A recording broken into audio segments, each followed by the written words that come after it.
Welcome to another edition of Hand-Laid Tracks and 3D Printed Trains with Socrates.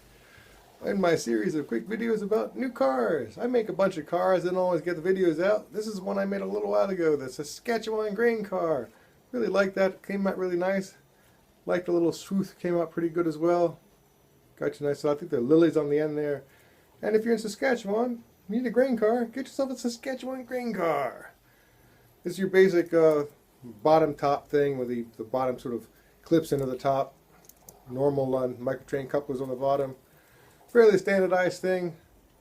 When you do the color on it, usually start it in white. That way everything's in white and you just click on the body in green and that turns everything to green. And you might have to do the individual parts of the flowers. The other thing you can do is do it in the flower color and then sort of swipe across it in white and then it'll turn everything to white and then you turn the body back to green. And of course the swoosh in the bottom is, in this case, yellow, same as the base of the flowers.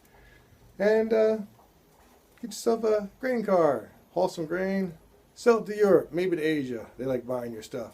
Elbows up, Canada, Saskatchewan grain car. Check it out on Coats next time. I went to Saskatchewan and I made a grain car and I took the grain car back here to Amsterdam. Now I got myself a grain car. Saskatchewan grain car.